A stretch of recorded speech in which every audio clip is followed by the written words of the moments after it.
Hey hello மக்களே, welcome to my YouTube channel. இன்னைக்கு நம்ம எங்கே போயிட்டு இருக்கோம்னு பார்த்தீங்கன்னா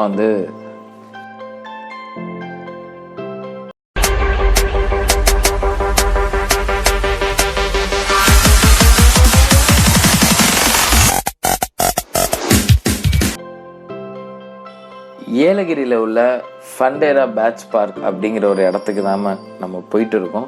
ஆக்சுவலாக இங்கே பார்த்தீங்கன்னா உலகத்தில் உள்ள எல்லா வெரைட்டியான கிளிகளும் உள்ளக்க இருக்குது அப்படின்னு சொல்லியிருந்தாங்க.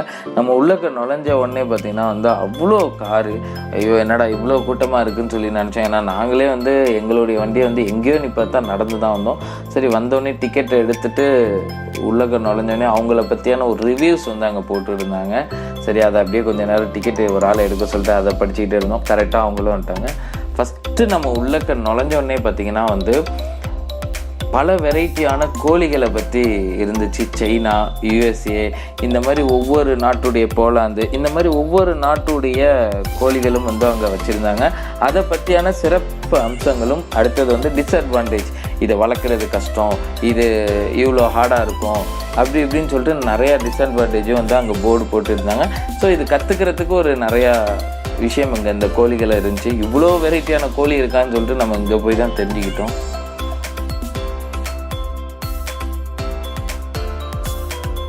உலகத்திலே பெரிய கோழி இதுதானா, அமெரிக்காவில் பிறந்த கோழியா?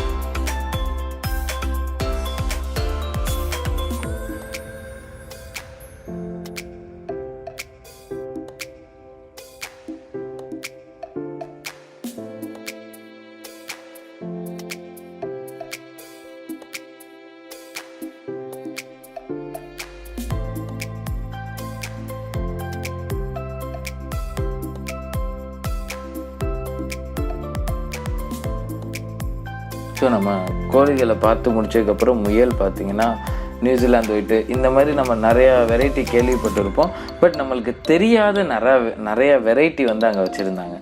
உண்மையாக இப்படிலாம் ஒரு முயல் இருக்கா அப்படிங்கிற அளவுக்கு நம்ம தெரிஞ்சுக்கிறதுக்கான ஒரு விஷயம் இங்கே இருந்துச்சு. ஸோ இங்கே பார்த்திங்கன்னா ஒவ்வொரு கூண்டுலேயும் ஒரு முயல் இல்லை 2 முயல் அந்த மாதிரி தான் வச்சுருந்தாங்க. நம்ம பெருசாக எதிர்பார்க்க முடியாது. 1-2 அந்த மாதிரி கற்றுக்கிற அளவுக்கான நம்மளுக்கு விஷயங்கள் அங்கே இருக்கும். பட் இதில் சிறப்பு அம்சங்கள் எதுவுமே எழுதலை. இது எத்தனை கிலோ வளரும், இல்லை இது இப்படி இது அப்படி, அதெல்லாம் எதுவுமே கிடையாது. அது பேர் மட்டும்தான் எழுதியிருந்தாங்க. இவங்கள்ட்ட பிடிச்ச ஒரே ஒரு விஷயம் என்ன தெரியுமா? ரொம்ப பிடிச்ச ஒரு விஷயம், நம்ம கூண்டுக்குள்ளே பார்த்துட்டோம். நிறைய இடத்துக்கு போனால் வெறும் கூண்டுக்குள்ளே பார்த்துட்டு ஃபோட்டோ எடுத்துகிட்டு நம்ம வந்துகிட்டே இருப்போம். பட் இவங்க அதுவும் செய்யாமல் பக்கத்துலேயே பார்த்திங்கன்னா தனியாக ஒரு கூண்டு ஒன்று வச்சுருக்காங்க. அதில் பார்த்திங்கன்னா உணவு தீவனங்கள் எல்லாம் வச்சு முயலையும் விட்டுருக்காங்க. வர குழந்தைங்க தொட்டு பார்க்கணுன்னு ஆசைப்படுவாங்க. அந்த மாதிரி இருக்கிறப்ப அதுக்கான ஃபெசிலிட்டியும் இவங்க அழகாக செஞ்சுருந்தாங்க. ஸோ அங்கே நின்று அதை தூக்குறதுக்கு, அது கொடுக்க வேண்டிய உணவு கூடவே ஆளும் நின்றுக்கிட்டே இருந்தாங்க. அதை நம்ம ரொம்ப இது பண்ணாத அளவுக்கு, தூக்கி இது பண்ணாத அளவுக்கு அவங்களும் பார்த்துக்கிட்டாங்க. நம்ம உணவு கொடுக்குறாருந்தா நம்ம கையில் போட்டால் ஆட்டோமேட்டிக்காக இதையும் அந்த மாதிரி பழக்கி வச்சுருக்காங்க. கையை நீட்டினோடனே ஆட்டோமேட்டிக்காக அதுவே உணவை சாப்பிட்டுட்டு ஓரமாக போய் உட்காந்துருது. ஸோ இது அந்த குழந்தைங்களுக்கு கையில் கொடுத்து ஒரு ஃபோட்டோ எடுக்கிறதுக்கு, ஸோ அதனுடைய ஒரு பயத்தை நம்ம போக்குற மாதிரி ஒரு விஷயமும் இவங்க அதிகமாக செஞ்சுருந்தாங்க.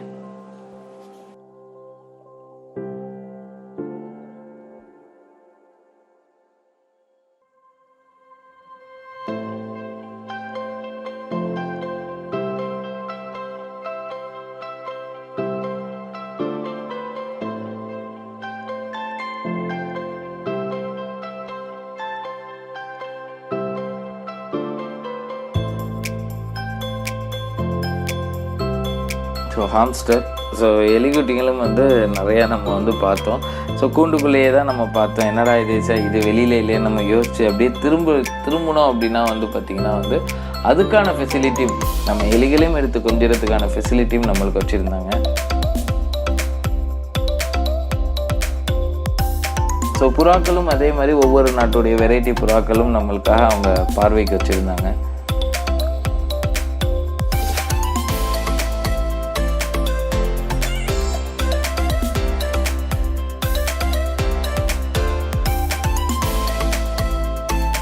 அங்கே பார்த்த ஹாம்ஸ்டர் இங்கே வச்சுருக்காங்க பாரு.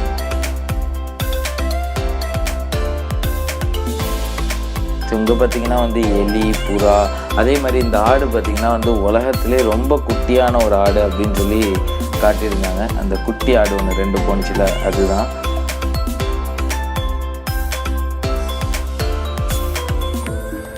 ஸோ ஈமுக்கோழியை பொறுத்த வரைக்கும் வந்து நம்ம வெறும் பார்த்துட்டு போகாமல் அங்கேயே ஒரு ஆள் உட்காந்துட்டு வரவங்கெல்லாம் ஒரு இலையை கொடுத்து தம்பி இதை கொடுத்துட்டு ஃபோட்டோ எடுக்கிற அந்த கூட நீங்கள் எடுத்துக்கோங்க அப்படிங்கிற ஒரு விஷயத்தையும் பாருங்களேன். நான் கொடுத்துட்டு இருக்கிறப்ப நிறைய பேர் வந்து அதை வாங்கி கொடுத்து ஒரு ஃபோட்டோ வீடியோ எடுத்துக்கிட்டு அப்படி இருக்கிறப்ப வந்து ஜஸ்ட் அது மக்களுக்கு இன்னும் அதிகமாக வரத்துக்கு தோன்ற ஒரு விஷயமாக தான் நான் பார்த்தேன். நிறைய மக்கள் வந்து அதே மாதிரி தான் ஒவ்வொன்றுமே வந்து இது பண்ண சரி கிளி செக்டருக்குள்ளே முக்கியமாக வந்து இந்த பேட் செக்டருக்குள்ளே வந்தோடனே என்னடா இது எல்லாத்தையும் திறந்து விட்டாங்க, ஆனால் நம்ம முக்கியமாக வந்த ஒரு இடத்துல வந்து இப்படி அடைச்சி வச்சுருக்காங்களே. அதுவும் வந்து ஒவ்வொன்றுமே வந்து ரொம்ப தூரமாக இருந்தனால அதை பற்றி நம்மளுக்கு அதிகமாக தெரியலை. வீடியோலேயே நீங்கள் பார்த்துருப்பீங்க, அதிகமாக நம்ம ஜூம் பண்ணியும் காட்ட முடியல.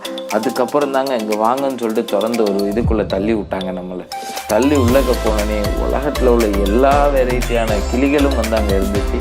சரி இது நம்ம கைக்கு வராது போல் அப்படின்னு நினச்சிட்டு நம்ம கொஞ்சமாக உள்ளக்க மூவ் ஆனோம். ஆக்சுவலாக வந்ததுக்கான அர்த்தம் அப்படிங்கிறது இங்கே தான் முக்கியமாகவே இருக்குது. ஏன்னா நம்ம வந்து பேட்ச் கிளிகளுடைய ஒரு கூடாரத்துக்கு தான் நம்ம வந்திருக்கோம். என்னடா கிளிகளே காணோம், மற்ற எலி முயல் எல்லாத்தையும் பார்த்துட்டோம், பூனை மட்டும்தாங்க அங்கே இல்லை, கிட்டன்ஸ் மட்டும் கிடையாது. முயற்சி பண்ணால் அவங்க வைக்கலாம், பட் அது மட்டும்தான் இல்லை. பட் இப்போ தான் வந்து நம்ம மெயின் செக்டாருக்குள்ளே வந்திருக்கோம். ஸோ ஃபஸ்ட்டு நம்ம வந்து உள்ளக்க நுழைஞ்ச உடனே வந்து அவங்க சொல்கிற ஒரே விஷயம் என்னென்னா செயின் எதுவும் போட்டு தயவு செஞ்சு கழட்டிடுங்க. ஏன்னா கிளி அதை உருவிட்டு போக கூட வாய்ப்பு இருக்குது. ஏன்னா அது எடுத்தோடனே நம்ம மேலே வந்து ஆட்டோமேட்டிக்காக அவங்க போனாலே வந்து உட்காரும். ஸோ அதனால் அதெல்லாம் வந்து அவங்க சேஃப்டி ப்ரிகாஷன் சொல்லிட்டாங்க. அவங்க என்ன பண்ணுறாங்க, நம்ம கையில் வந்து உணவு கொடுக்குறாங்க. அந்த உணவை நம்ம நீட்டின உடனே வந்து கிளி ஆட்டோமேட்டிக்காக நம்ம கைக்கு வந்துடுது. வந்தோடனே வந்து அது கூட நம்ம ஃபோட்டோ எடுக்கிற வரைக்கும் கரெக்டாக நிற்கிது நம்மக்கிட்டே.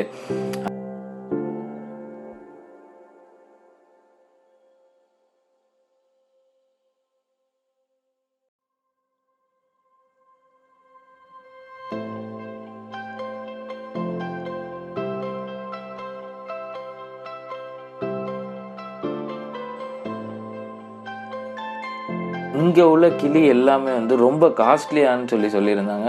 ஒவ்வொரு கிளியுமே பார்த்திங்கன்னா 50,000, 1 லட்சம், 2 லட்சம், 3 லட்சம் இப்படி தான் சொன்னாங்க ரேட்டு எல்லாமே. அவ்வளோ காஸ்ட்லியான கிளிங்க எல்லாமே. ஆனால் ரொம்ப ஃப்ரெண்ட்லியாக இருக்கும் நம்ம கூட. நீங்கள் அது எந்த டிஸ்டர்ப் பண்ணாத வரைக்கும் அது உங்கள் கூட ஃப்ரெண்ட்லியாக இருக்கும்.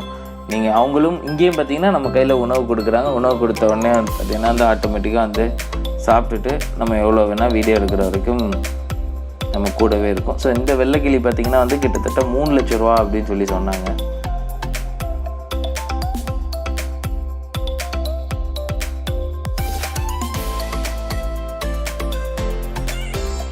ஃபைனலாக பார்த்திங்கன்னா வந்து ஒரு சின்ன ஒரு மேடை மாதிரி அமைச்சு அங்கேயும் வந்து ஒரு வெரைட்டியான கிளிகள் அதெல்லாம் வந்து நம்ம பார்த்துருக்கே மாட்டோம். ஸோ அந்த மாதிரி வெரைட்டியான கிளிகளுக்கெல்லாம் சின்ன சின்ன கிளிகள் எல்லாமே வந்து இங்கே கூனில் அது பாட்டில் சாப்பிட்டு நம்மளை கண்டோடனே எல்லாமே வந்து மேலே போயிடும். இதெல்லாம் நம்ம கைக்கு வராதான்.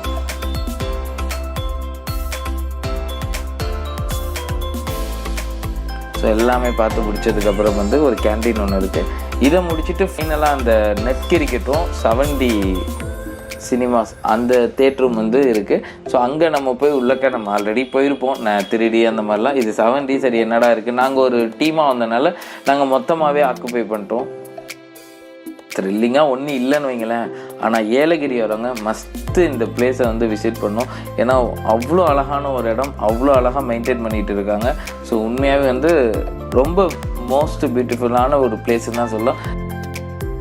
ஸோ இந்த வீடியோ உங்களுக்கு பிடிச்சிருந்தா மறக்காமல் லைக் பண்ணுங்கள், ஷேர் பண்ணுங்கள், சப்ஸ்கிரைப் பண்ணிட்டு பக்கத்தில் உள்ள பெல் பட்டனை கிளிக் பண்ணிடுங்க.